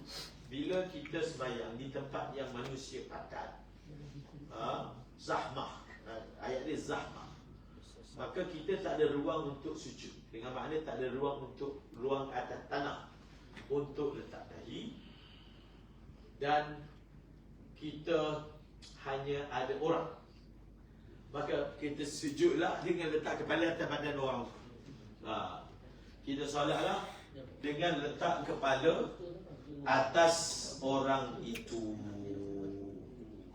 Tapi dalam mazhab Syafi'i, kita hanya boleh sujud dengan meletakkan kepala atas orang kalau kita dapat menjaga syarat sah sujud. Antara syarat sah sujud, hendaklah kepala lebih rendah daripada punggung, dan boleh letak 5-7 rukun. 7 apa? Jadi kalau orang tu pun tak ada tempat, kita sembahyang, kita sujud ni macam posisi rukuk. Yang mana duduk pada atas belakang dia. Ada mazhab boleh. Dia kira macam mana? Dia kata bila kita sembahyang tak ada ruang nak sujud, kita sujud isyarat ni. Jadi sujud letak kepala tu, itu paling banyak dia boleh buat. Itu dia panggil sujud isyarat. Sujudlah pokok je, cukup. Tak perlu dia sujud dengan bentuk sujud. Tak perlu dah, waktu tu dah gugur. Waktu itu dah gugur dah kewajipan yang kata 7 anggota sujud dan seumpamanya. Itu sebagai mazhab dan satu pandangan mazhab Syafi'i. Tapi pendapat yang muktamad, kalau lah contoh orang ramai tak ada tempat nak sujud, letak dahi pun tak boleh, sebab tak boleh nak bongkok, maka makmum ni dia kena buat apa? Dia tunggu je. Imam rukuk dia dapat rukuk, tidak dapat, dia tunggu kat i'tidal. Imam sujud pertama tak boleh sujud sebab ruang tak ada.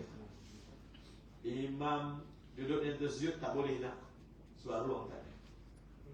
Imam sujud yang kedua tak boleh nak sujud sebab ruang tak ada. Jadi kat situ dia akan jadi lambat lah.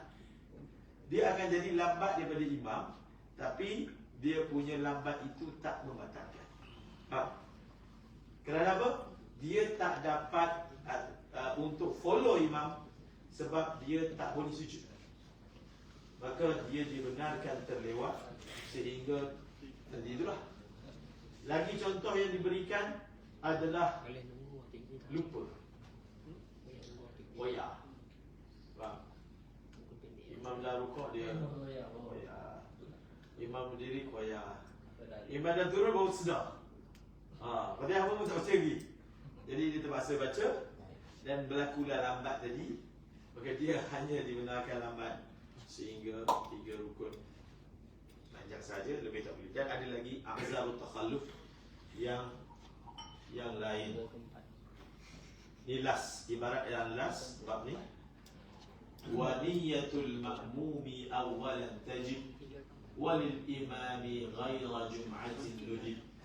Niat menjadi makmum adalah wajib pada permulaan solat. Dibenarkan 3 manakala disunatkan sehingga berniat menjadi imam, melainkan bagi solat macam solat Jumaat. macam musafir. Tadi dah terang. Dibenarkan 3 hari, tapi jangan sampai 4 Niat hari. menjadi makmum Okey, wajib. 3,5 hari dia masih boleh. Niat menjadi makmum wajib. Ada 4 sembahyang, dia niat menjadi makmum ni, kita tak wajib niat masa takbir. Okey? Niat menjadi imam pun kita tak wajib niat masa takbir. Dua-dua tak wajib. Hanya 4 jenis sembahyang yang siang tadi kita sebut, hanya 4 sembahyang ini sahaja niat menjadi imam atau niat menjadi makmum wajib dibuat dalam takbir. Ya, niat 4 sembahyang tu. Sembahyang Jumaat, sembahyang Wada, sembahyang nazar jamak dan juga sembahyang jamak, sembahyang nazar jamaah dan sembahyang jamak takdim kerana hujan. Okey. Jadi apa maksud ibarat ni? Niat menjadi makmum wajib pada permulaan solat tu. Kalau kita ni sembahyang berjemaah, Allahu Akbar, saja aku suruh fardu zuhur, kita tak niat makmuman, adakah sembahyang kita batal? Tak batal. Memang tak batal. Cuma dia ni di awal sembahyang dia dikira tak jemaah, tapi sembahyang tak batal lagi. Okey? Sembahyang tak batal lagi. Kalau lepas dia takbir baru dia niat, maka dia tu sah. Dan daripada mula dia niat itu barulah dia dikira solat berjemaah. Dia tak dikira solat berjemaah daripada awal solat. Dia hanya dikira solat berjemaah daripada mula dia niat. Tapi apa maksud wajib tu? Kita boleh tafsirkan macam ni. Ada beza antara niat menjadi makmum dengan menjadi imam. Kalau satu orang dia niat menjadi makmum di tengah-tengah sembahyang, sembahyang jemaah dia sah, tapi dia tak dapat pahala jemaah. Kalau nak dapat pahala berjemaah, kena niat menjadi makmum daripada mula takbir. Daripada mula takbir kena niat menjadi makmum, baru kita dapat pahala jemaah. Okey? Kalau masa takbir tak niat, terlepas sembahyang baru niat, solat tu dikira berjemaah, tapi kita tak dapat pahala jemaah. Beza dengan imam. Masa awal sembahyang dia tak niat berjemaah, sebab dia sembahyang seorang. Tiba-tiba ada orang ketuk badan dia, dia ikut dia, maka barulah dia ubah niat dia sebagai imam. Aku jadi imam ni untuk orang belakang ni. Maka mula daripada dia niat itu, dia dapat pahala, dia dikira berjemaah dan dapat pahala berjemaah. Itu beza antara niat tengah-tengah sembahyang, antara niat makmum dengan niat imam. Ada tak surah kalau kita tak niat menjadi makmum ni, sembahyang kita batal? Yang tadi kita cerita pahala kan? Ada. Surah ni macam mana? Surah dia adalah, dia panggil apa? Bila berlakunya bahasa Arab dia, bila berlakunya al-intizarut tawil ma'a adami niyatil qudwah. Macam mana ayat ni?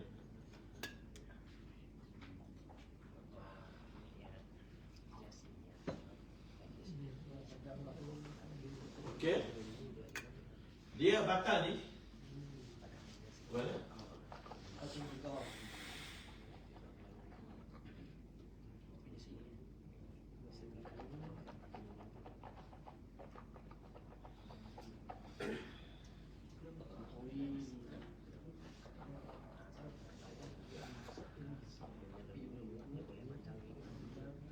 Qudwah. Al-intizarut tawil ni maksudnya tunggu. Intizar tunggu, tawil lama, bersama, tak ada niat ikut. Contohnya, dia sembahyang dalam saf, tapi dia tak nak ikut imam tu. Dia dalam saf, tapi dia tak niat nak ikut imam tu. Tapi bila dia duduk dalam saf, dia tak bolehlah nampak dia punya pergerakan dia berbeza. Jadi dia buat apa? Dia dah habis dah baca Fatihah, dia dah habis dah baca surah, tapi dia masih stay, tak turun, tak rukuk. Dia nak buat apa? Nanti masa imam rukuk boleh turun. Okey? Masa imam rukuk baru dia turun. Jadi maknanya apa? Dia telah ikat pergerakan dia dengan orang kat depan dia. Tapi dalam masa yang sama, dia tak niat menjadi makmum kepada orang tu. Faham? dia ikat pergerakan dia dengan orang kat depan tu. Maksudnya dia tak akan turun melainkan orang depan tu turun. Tapi dia tidak berniat menjadi makmum kepada orang kedua tadi itulah. Kalau dia tunggu tu lama, batal sebenarnya. Dia tunggu. Dia sebenarnya ayat dia as-sukutut tawil, silap. As-sukutut tawil. Dan bila intizar tu dia ada sukut lah. As-sukutut tawil. Jadi cara solusi dia kadang-kadang kita berlaku keadaan kita terpaksa semayang kat masjid tu. Contohnya kadang kita tazkir lah, kita keluar tempat tu dah imam tu tak sesuai jadi imam apa. Jadi kita tak nak nampak berbeza, kita masuk je dalam saf tapi kita niat tak ikut dia. Kan? Maka cara dia kita jangan berhenti baca. Tu je cara dia. Jangan diam. Baca Baqarah. Ikutlah baca Baqarah ke ulang qul huwallahu ahad qul huwallahu ahad qul huwallahu ahad. Bila dia rukuk kita doa. Jadi kalaulah apa? Kita tak niat ikut dia. Tapi kita tidak ada sukutut tawil. Maka sebenarnya tak batal. Tapi kalau kita tak niat ikut dia, kemudian kita ada apa? Sukutut tawil tadi, maka barulah sembahyang kita batal. Jadi itu adalah surah tidak berniat imam membatalkan sembahyang. Contoh lagi, kalau kita nak bagi contoh, orang tu dia tak apa? Dia tak niat menjadi makmum kepada orang depan dia. Bila imam tu rukuk, dia pergi rukuk. Dia tak baca Fatihah. Bila imam tu rukuk, dia pergi rukuk. Dia tak baca Fatihah lagi. Boleh tak dia rukuk? Kan kita kata kalau orang masbuk, dia boleh rukuk sebab imam menanggung Fatihah dia. Sekarang ni dia bukan makmum kepada orang tu. Bila dia bukan makmum kepada orang tu tak tanggung Fatihah dia. Maknanya kalau dia rukuk sebelum baca Fatihah. Rukuk sebelum baca Fatihah betul. Faham? Okey? Ya, apa soalan? Tak. Sebabkan tadi berfikir. Ya. Kenapa kita punya panjang tadi? Kita diam kan? Kita diam.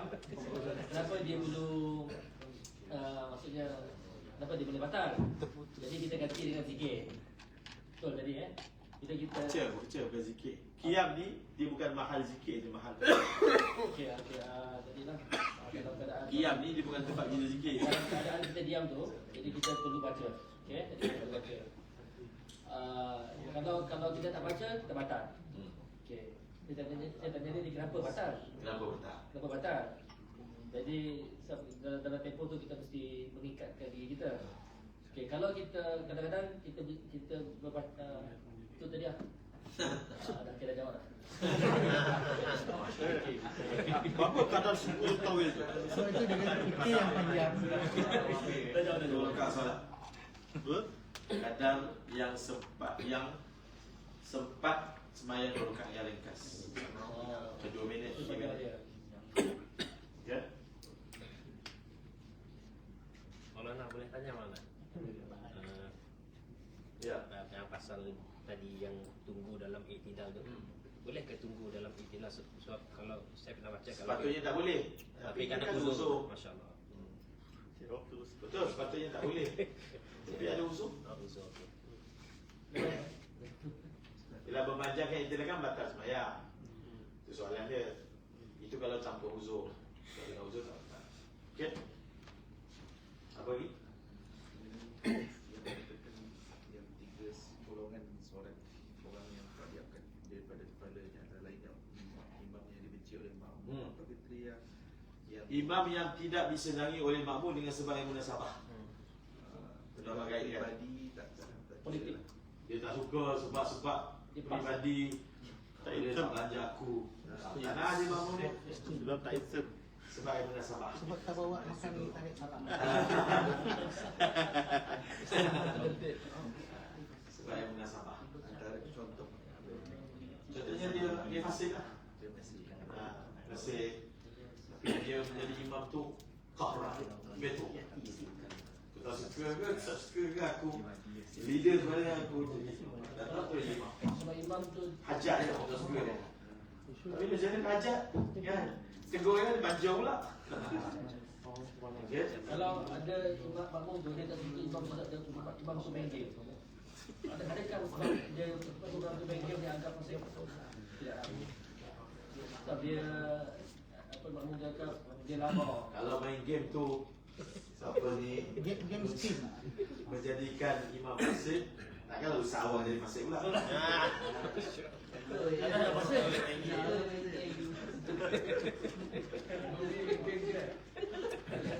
Pukul berapa jam?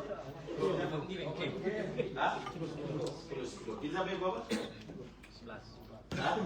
Oh, ni pasal musafir. Dia boleh panjangkan kita as-sukut tak?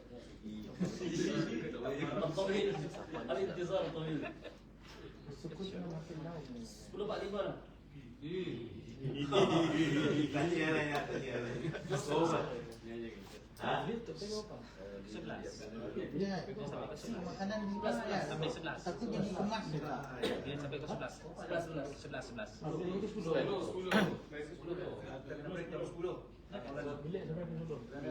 Tulis tadi 11. Oh. Dibayar sampai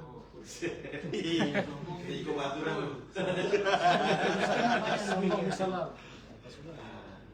Okey.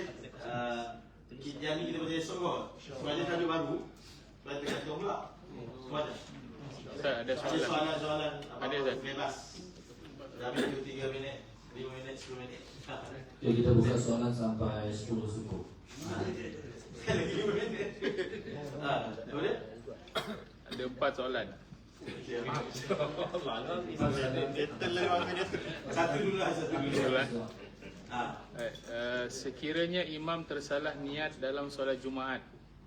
Contoh imam berniat solat subuh dan imam baru teringat ketika qiyam pada rakaat kedua, adakah imam perlu terus hentikan solatnya? Dan sekiranya imam teruskan solat, selepas salam imam beritahu kepada makmum, adakah makmum perlu ganti solat Jumaat dengan zuhur?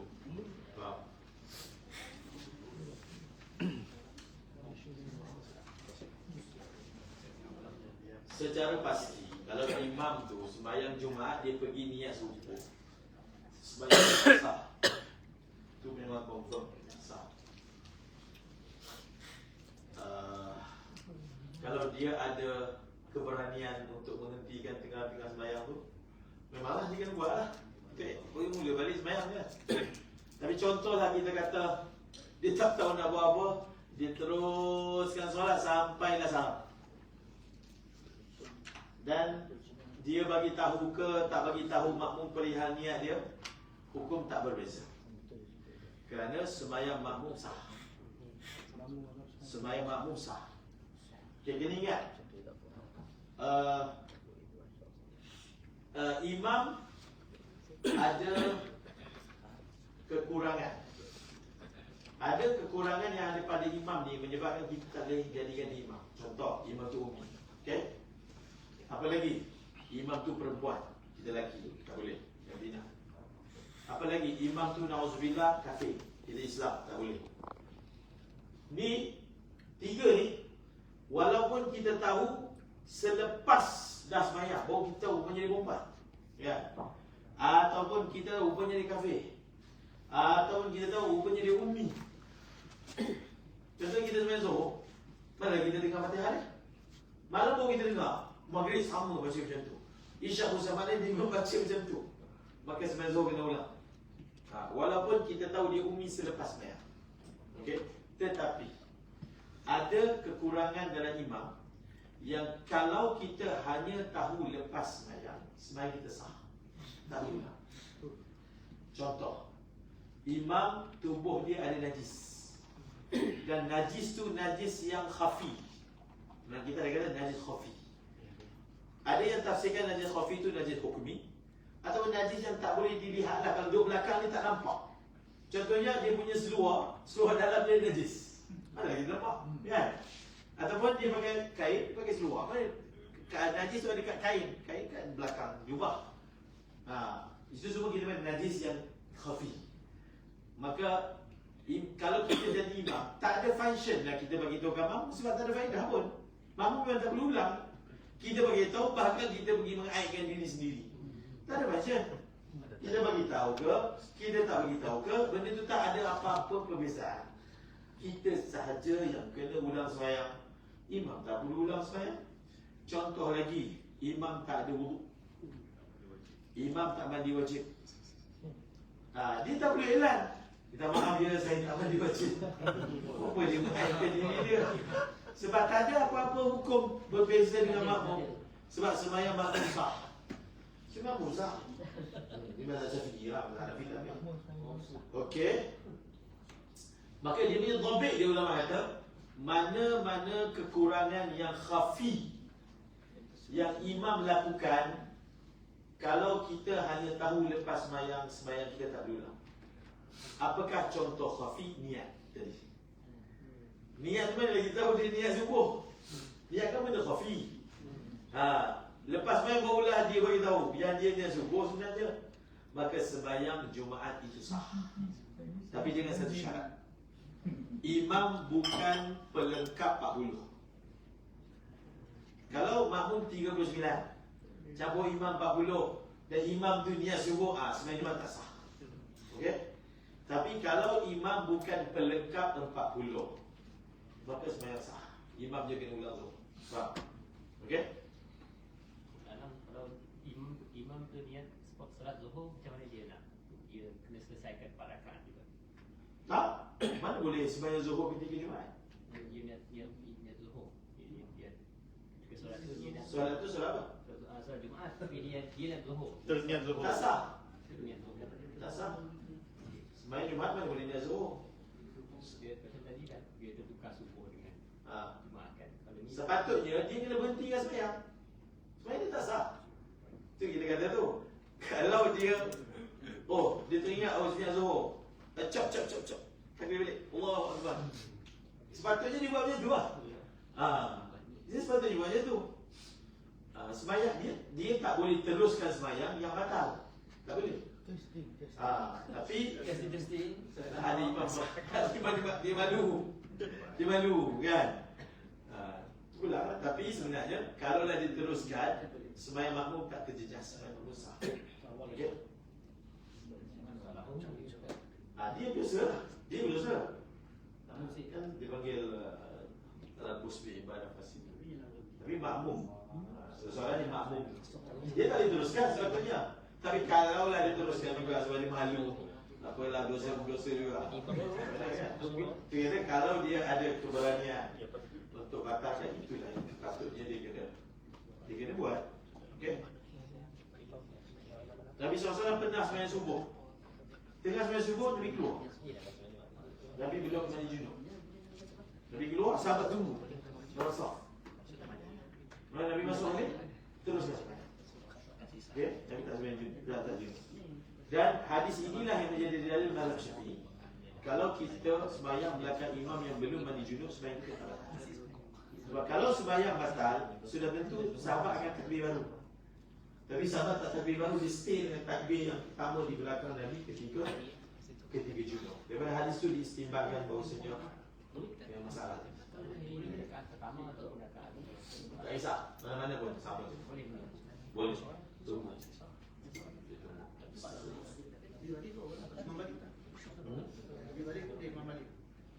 Ya, Nabi mandi ya. Datang balik. Itu kata sahabat tunggu tu. Sahabat tunggu dalam keadaan sembahyang. Kemudian Nabi masuk balik dan teruskan sembahyang. Okey? Ada soalan lain? Tapi kalau Nabi datang ke rakaat kedua tu contoh. Tapi dah di rakaat tu, macam mana makmum tu nak? Tak, sahabat tunggu tak bergerak. Sahabat Intizar. dia tidak meneruskan pergerakan sendiri. Walaupun di rakaat yang lain Nabi masuk daripada rakaat yang bermula.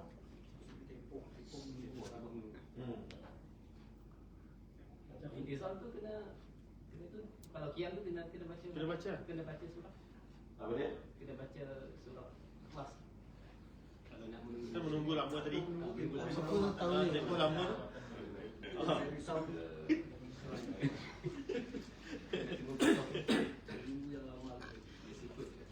Kita tak tahu sahabat macam apa. Dia koyak. Jadi batal. Dia sebenarnya kita abaikanlah yang benda yang berlaku. Sebab Nabi kan dia ada khususiat, dia ada kesemuanya hukum dia tak sama kita. Kita contoh, kita bagi contoh orang kita kalau berlaku macam tu. Contohnya imam tengah sembahyang. Kemudian dia keluar. Dia beritahu lah, saya junub. Jadi makmum ni sepatutnya makmum langkah seorang ganti. Tapi kenapa sahabat tak buat? Sebab sahabat mana berani. Siapa nak jadi imam ganti Nabi? Kita tak boleh tunggu. Bila imam batal, maka dia ada masalah istikhlaf dia panggil. Maka satu orang bangun maju jadi imam.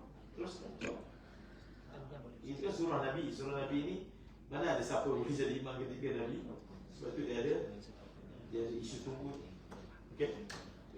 Jadi poin yang diistimbal pada hadis ni, kalaulah kan masa juzuk pertama dia orang sembahyang tu belakang Nabi yang junub. Kalaulah sembahyang belakang orang junub tu baca sembahyang, sepatutnya mereka akan ulang balik sembahyang. Sebab juzuk pertama dia sembahyang belakang junub.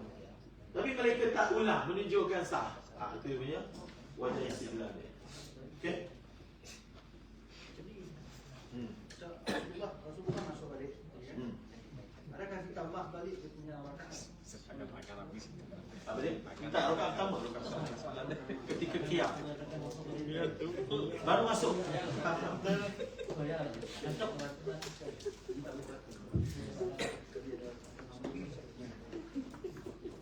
Ini soalan yang terakhir. Tidak ada muslimat adalah Please. 3 soalan. Apa soalan kedua? Tengok kalau pendek boleh. Berkenaan dengan sujud sejadah, imam tidak boleh memilih membaca ayat sejadah dalam solat isyak dengan niat ingin sujud sejadah secara sengaja. Soalannya, sekiranya imam lakukan juga perkara demikian, adakah solat imam batal dan apakah tindakan yang perlu dilakukan oleh makmum? Sama kan? Solat imam batal. Solat makmum tak batal. Solat imam batal. Solat makmum tak batal. Sebab dia punya kaedah,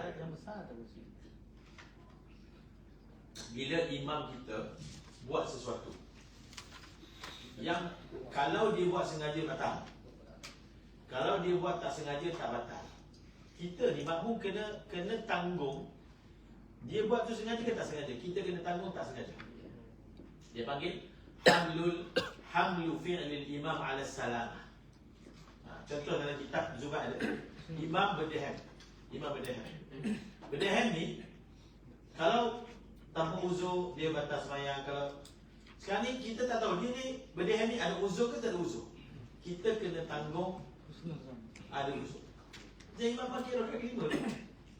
Jadi sebab tu untuk makmum, kalau imam sujud sejadah kan wajib sujud sejadah. Dan dia buat apa yang wajib atas dia. Sebagai makmum kena ikut imam. Maka untuk dia tak batal. Imam batal sebab dia sujud secara tak betul. Makmum tu sujud betul sebab dia memang tuntutan dia bila imam sujud sejadah dia kena sujud sejadah. So makmum ikut je. Lepas sembahyang imam itu imam ulang sendiri. Kita tak boleh ulang. Okey. Dia perbezaan imam dalam mazhab Syafi'i dengan perbezaan imam dalam mazhab Hanafi ni, biasanya masyayikh dia bagi perumpamaan macam ni. Imam dalam mazhab Hanafi dia sama macam driver bas. Kalau driver bas bawa bas, driver tu masuk gaung. Makmum masuk gaung tak? Masuk ke tak masuk? Masuk. Tapi mazhab Syafi'i perumpamaan dia macam konvoi. Kalau marshal yang ke depan tu masuk gaung, adakah semua belakang dia akan masuk gaung? Tak. Macam itulah. So, semua surah yang tak batal tadi tu yang saya sebut tadi, mazhab Syafi'i batal. Sebab dia kira kalau imam batal, semua batal. Mazhab Syafi'i tak. Dia dalam bab tu kita lagi ringan dengan mazhab Syafi'i. Okey? Jadi ingat perumpamaan tu mudah. Seperti pemandu bas, seperti marshal, seperti konvoi. Itu dia punya untuk mudah faham. Okey? Sekiranya perempuan solat di masjid, adakah afdal perempuan dewasa berada di saf hadapan dan kanak-kanak perempuan di saf belakang atau sebaliknya? Susunan soft pula. Jadi susunan soft, kalau lelaki rijal, kemudian sabi. Maksudnya orang yang dah balik, orang belum balik. Jadi kalau perempuan macam mana? Kalau perempuan, adakah dia ada macam tu juga? Maksudnya apa? Perempuan dewasa, kemudian kanak-kanak lah, kanak-kanak perempuan. Tidak. Macam saya bawa ibarat tu, dia ada beza antara lelaki dan perempuan. Kalau perempuan, kanak-kanak perempuan yang reti semayang lah, dia tidak ada maknanya macam kanak-kanak lelaki. Kanak lelaki belakang lelaki dewasa. Jadi kanak-kanak perempuan dengan perempuan dia sama daripada segi sunat soft dia. Okey? Soalnya nanti saya cari ibarat. Benda ni pernah dibahaskan. Kemudian, Adakah jarak antara suami yang menjadi imam dan isteri yang menjadi makmum disunatkan juga kurang daripada 3 hasta?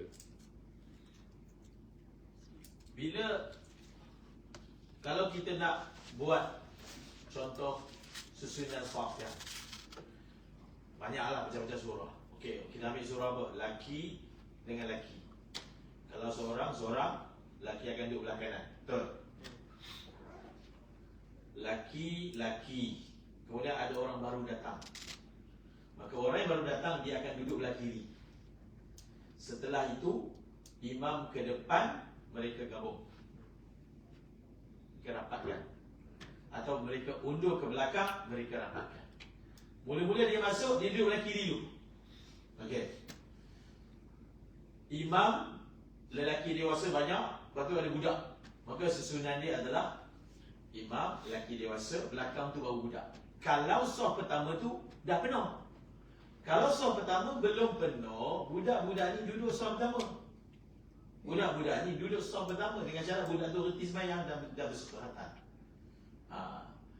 Sekarang ni imam, belakang dia perempuan. Jadi di mana perempuan akan duduk? Macam isteri lah. Isteri tak duduk kanan macam lelaki. Isteri akan duduk belakang, warak. Suami, isteri duduk belakang, bukan duduk kanan. Itu susunan ni. Dan syarat dia macam biasa lah, 3. Jangan jauh daripada 3 hasil. Dia duduk belakang tu dah memadai lah, supaya suami dia keliling pun tak nampak isi dia. Okey?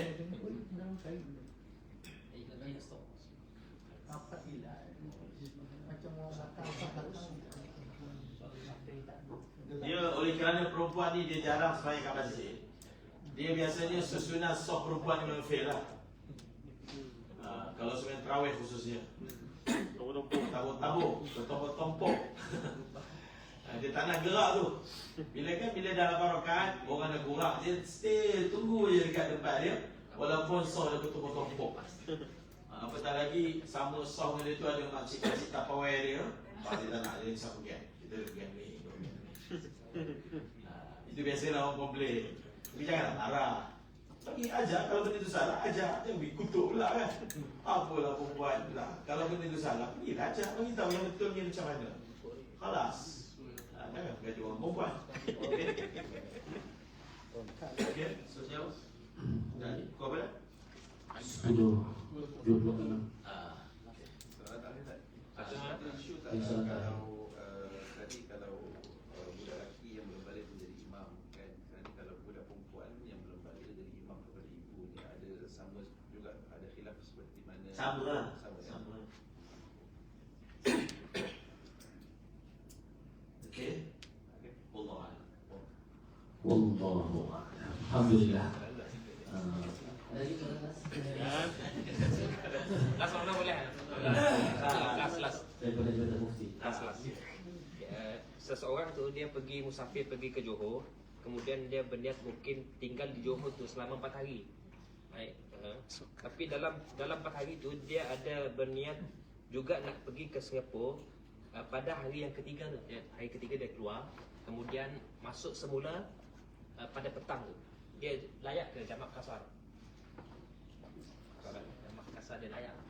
Dia nak tinggal Johor berapa hari? Memang 4 hari. 4 hari. Tak Tapi masuk hari masuk dan hari keluar. betul. Solid. Solid. Okey.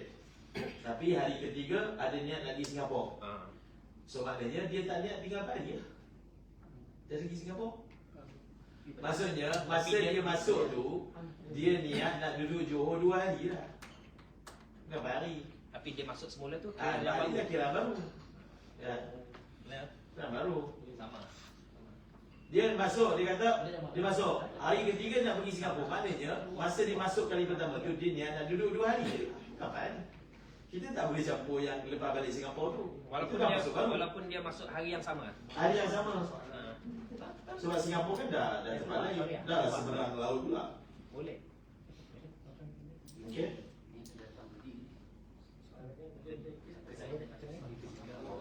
Dia dah awal-awal lah plan. Dia dah awal plan. Cuma nak tinggal di Johor ya. 4 hari memang aku stay di hotel Johor lah. Okey dah. Okey, alhamdulillah, syukur kepada Allah SWT kita dah selesai pada hari pertama tu. Kita ikutkan, Masya Allah mana kita solat Jumaat kita dah Jumaat dan kita dah selesai. Kalau solat Jumaat tadi kita dah lebih dalam 18 berat lah kadar rasa. Jadi kita ada lebih lagi solat musafir, apa lagi? Solat Jumaat. Khauf, Jumaat, Haji Adha. Kalau ikutkan tadi tinggal last kali adalah khusuf lah kan. Tapi kalau kita tidak berbagi esok hari, insyaAllah mudah-mudahan Allah Ta'ala sampai kita habis lah insyaAllah. Jadi esok mungkin mana tantangan macam mana lah. Jadi esok kita mula awal sikit. Tak, dia kata Dewan ni sewa sampai petang je. Ke sampai malam? Tak.